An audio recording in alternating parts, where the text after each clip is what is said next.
स्वागत है आप सभी का आपके अपने चैनल पर। और आज की इस वीडियो से हम शुरुआत करने वाले हैं नए सेशन का।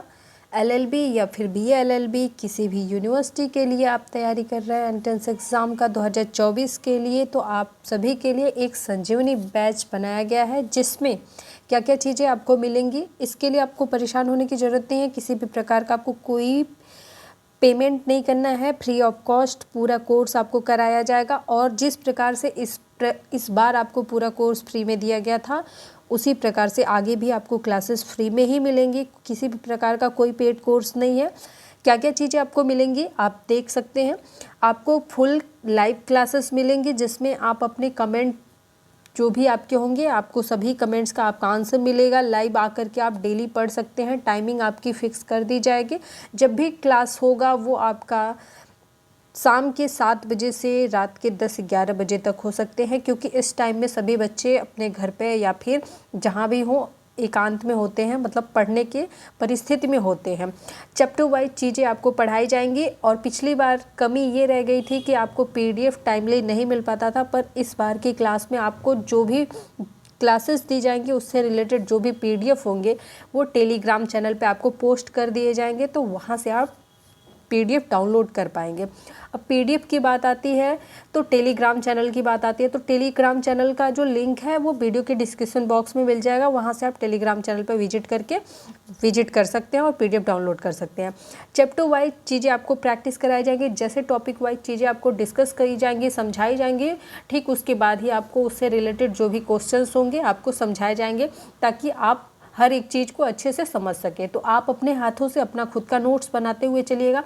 आप कभी ये मत पूछने की कोशिश करिएगा कि कौन सी बेस्ट बुक होगी, क्योंकि देखिए क्या होता है कि बुक कोई भी आपको यहाँ पे बेस्ट नहीं मिलेगी, क्योंकि 300-400 सीटें होती हैं और हर यूनिवर्सिटी के लिए 4000, 5000 या 8000, 10,000 स्टूडेंट ही हर साल जो है एंट्रेंस एग्ज़ाम के लिए फॉर्म भरते हैं। तो कोई भी पब्लिशर 5000 या 3000 बुक पब्लिश करने के लिए बुक पब्लिश नहीं करता है। अगर बहुत सारी बुक मतलब अगर आ भी रही है मार्केट में तो उसमें बहुत ज़्यादा एरर होता है, और अगर आप एरर है उसको पढ़ रहे हैं तो आप वहाँ से गलत नॉलेज लेंगे, गलत चीज़ों को सीखेंगे। और इसके लिए पहले से ही तैयारी रहे कि आप टॉपिक वाइज चीज़ों को अच्छे से समझें, कितनी जानकारी होनी चाहिए, क्या जानकारी होनी चाहिए, ये सारी चीज़ें जानना ज़रूरी है। तो किसी एक बुक से या फिर गाइड से पढ़ करके आप एंट्रेंस एग्ज़ाम क्वालिफाई नहीं कर सकते हैं। तो इस प्रकार से बहुत सारी बुक की भी ढेर नहीं लगानी है, लेकिन चीज़ों को हमें अच्छे से समझते हुए अच्छे से प्रैक्टिस करते हुए चलना है। और हफ्ते में एक डाउट सेशन भी आपका होगा, जिसमें जो भी चीज़ें आपको पढ़ाई गए रहेंगी उसके बाद आपको जो भी डाउट होगा, जो चीज़ें आपको नहीं समझ में आ रहे होंगे, उस डाउट सेशन में आप उसमें पूछ भी सकेंगे। तो चलिए आज के सेशन में हम इंडियन पॉलिटी पढ़ेंगे, क्योंकि लीगल एप्टीट्यूड और कहीं कहीं यूनिवर्सिटी में सबसे ज़्यादा देखने के लिए आपको मिलता है कि कॉन्स्टिट्यूशन से क्वेश्चंस बहुत ज़्यादा पूछे जाते हैं। तो जिन यूनिवर्सिटीज़ में कॉन्स्टिट्यूशन के क्वेश्चंस ज़्यादा होते हैं या कम भी होते हैं, तो कॉन्स्टिट्यूशन भी आपको तैयार तो करना ही हर हाल में। तो कॉन्स्टिट्यूशन भी हम पढ़ते हुए चलेंगे और लीगल एप्टीट्यूड भी पढ़ते हुए चलेंगे, और बाकी सब्जेक्ट भी हम इसी चैनल पर पढ़ेंगे। तो फुल कोर्स आपको पढ़ाया जाएगा। 8 महीने का टाइम है। आराम से पढ़िए, खूब इत्मीनान से पढ़िए और अच्छे से अपना खुद का नोट्स खुद क्रिएट करिए। तो चलिए आज के सेशन का हम पहला प्रश्न देखेंगे। भारत में न्यायपालिका निम्न की देख रेख में कार्य करती है। तो यहाँ पे क्वेश्चन आपसे पूछ रहा है कि भारत की जो न्यायपालिका है वो किसकी देखरेख में कार्य करती है, यानी कि न्यायपालिका जो हमारी जुडिशरी है ये किसके अंडर कार्य करती है। तो क्या आपको लगता है कि जुडिशरी जो है, न्यायपालिका जो है, किसी के अंदर रह के काम करती है? क्या उसके पास पावर नहीं है? तो एक चीज़ जान लीजिए कि भारत में सबसे जो उच्च है वो न्याय है, यानी कि संविधान है। ठीक है, और संविधान ने संविधान को डिस्क्राइब करने का जो पावर दे रखा है, जो शक्ति दे रखी है, कैपेसिटी दे रखी है, वो किसको दे रखी है? तो वो जुडिशरी को ही तो दे रखी है, न्यायपालिका को ही दे रखी है। तो अगर न्यायपालिका के पास ये सारी शक्तियां हैं, ठीक है, यानी कि संविधान ने न्यायपालिका को क्या कर दिया? स्वतंत्र कर दिया। तो इस प्रश्न का जो हमारा सही आंसर हो जाएगा स्वतंत्र रूप है। ठीक है, यानी कि भारत की जो न्यायपालिका है वो स्वतंत्र रूप से कार्य करती है, ना तो प्रधानमंत्री की देखरेख में कार्य करती है, ना राष्ट्रपति की देखरेख में कार्य करती है, और ना ही संसद की देखरेख में कार्य करती है। भारत की न्यायपालिका अपने निर्णय स्वयं लेती है, स्वेच्छा से लेती है, स्वतंत्र होकर के लेती है, और न्याय के लिए क्या जरूरी होता है, एविडेंस जरूरी होता है, साक्ष्य के आधार पर निर्णय लिए जाते हैं, न कि किसी की सिफारिश पे या किसी की देखरेख में लिए जाते हैं। तो आंसर डी इस प्रश्न का सबसे सही और सटीक आंसर है। चलिए अगले प्रश्न पे हम चलेंगे। दूसरा हमारा प्रश्न है, निम्नलिखित में से कौन समवर्ती सूची का विषय नहीं है। देखिए जब भी आपसे नहीं टाइप का क्वेश्चन पूछा जाए उसको अच्छे से रिमार्क कर लिया करिए, समझा करिए। तो यहाँ पे पूछ रहा है कौन नहीं है, तो यहाँ पे लोक स्वास्थ्य जो होता है वो समवर्ती विषय का समवर्ती सूची का विषय नहीं है, इसलिए ऑप्शन डी इस प्रश्न का सही आंसर हो जाएगा। समवर्ती सूची में दिए गए जो निम्न 3 कथन है, यानी कि कारखाना, परिवार नियोजन और समाचार पत्र, ये समवर्ती सूची में है, जबकि लोक स्वास्थ्य जो है ये समवर्ती सूची में नहीं है, इसलिए ऑप्शन डी इस प्रश्न का सही आंसर हो जाएगा। चलिए हम अगला प्रश्न देखेंगे।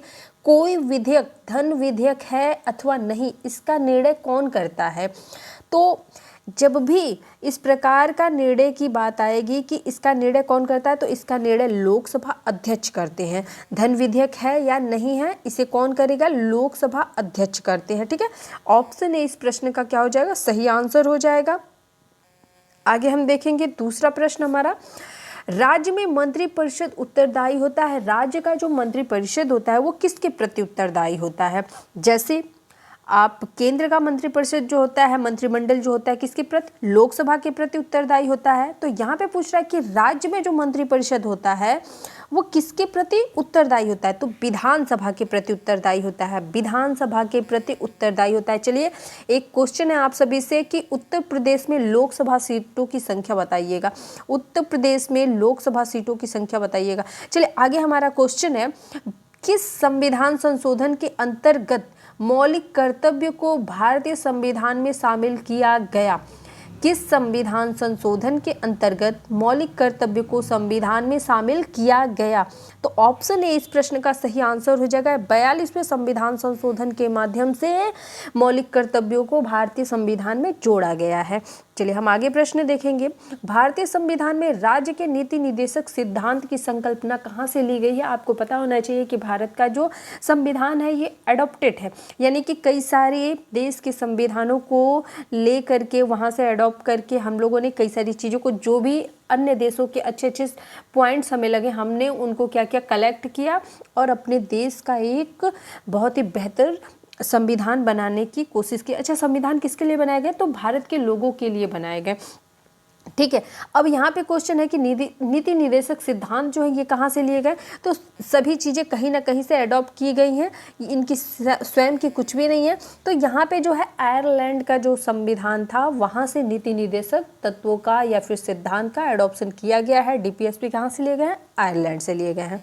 चलिए हमारा अगला क्वेश्चन है, भारतीय संविधान के अस्पृश्यता उन्मूलन संबंधित अनुच्छेद है। देखिए, fundamental right, fundamental duties, president, इसके बाद आपका पार्लियामेंट, ये सभी पॉइंट्स बहुत ही ज़्यादा इंपॉर्टेंट आपके एग्जाम से। तो इसको खूब अच्छे से जितना आप कंठस्थ कर सकते हैं, जितना इस पे प्रैक्टिस कर सकते हैं उतना कर लीजिए, क्योंकि यहाँ से क्वेश्चन आपसे भर भर के पूछे जाते हैं।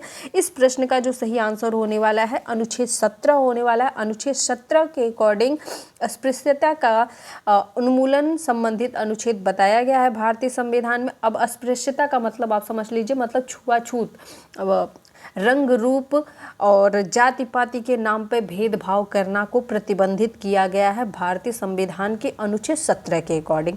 आप सामान्य भाषा में इस चीज़ को समझ लीजिए। ठीक है, अब इसके बाद क्वेश्चन आता है, संसद से तात्पर्य है। तो संसद के 3 अभिन्न अंग होते हैं, राष्ट्रपति, लोकसभा और राज्यसभा। तो यहाँ पे जहाँ भी आपको राष्ट्रपति, लोकसभा, राज्यसभा दिख रहा है वही हमारा सही आंसर हो जाए। ऑप्शन डी में ये ऑप्शन हमको दिख रहा है, तो ऑप्शन डी हमारा क्या हो जाएगा, इस प्रश्न का सही आंसर हो जाने वाला है। चलिए हम अगला प्रश्न देखेंगे, भारतीय संविधान सभा के अध्यक्ष कौन थे। तो भारतीय संविधान सभा के अध्यक्ष कौन थे, भारतीय संविधान सभा के अध्यक्ष तो डॉक्टर राजेंद्र प्रसाद थे। तो ऑप्शन डी इस प्रश्न का क्या हो जाएगा, सही आंसर हो जाएगा। और हम अगला प्रश्न देखेंगे। अगला प्रश्न है, संसद के संयुक्त सत्र का संसद के संयुक्त सत्र का संचालन कौन करता है? तो देखिए कंफ्यूज मत होइएगा, राष्ट्रपति नहीं होंगे। संसद के संयुक्त सत्र का संचालन लोकसभा अध्यक्ष करते हैं। तो ऑप्शन डी इस प्रश्न का सही आंसर होगा। और हम अगले प्रश्न की तरफ बढ़ेंगे। भारतीय राजनीतिक एकता का प्रतीक है, भारतीय राजनीतिक एकता का प्रतीक कौन है? तो राजनीतिक पार्टियां जो होती हैं यही राजनीतिक एकता की प्रतीक होती हैं। Option C is right answer. और हम अगले प्रश्न की तरफ बढ़ेंगे। अगला प्रश्न हमारा है, मुख्य न्यायाधीश की नियुक्ति कौन करता है? तो ये प्रश्न मैं सोचती हूँ कि आप सभी के लिए रहेगा। इस प्रश्न का आंसर आप लोग कमेंट में मुझे बताइएगा और अगले सेशन में मैं इस क्वेश्चन का आंसर आप सभी को बताऊंगी कि इस प्रश्न का क्या सही आंसर होना चाहिए। और आप लोग कमेंट में एक चीज़ और मेंशन करेंगे कि आप किस कोर्स के लिए और किस यूनिवर्सिटी के लिए आप तैयारी कर रहे हैं। वीडियो पसंद आया तो वीडियो को लाइक, चैनल को सब्सक्राइब जरूर करिएगा और वीडियो को अधिक से अधिक शेयर करिएगा ताकि अधिक से अधिक स्टूडेंट इस वीडियो से जुड़ सके। वीडियो देखने के लिए धन्यवाद।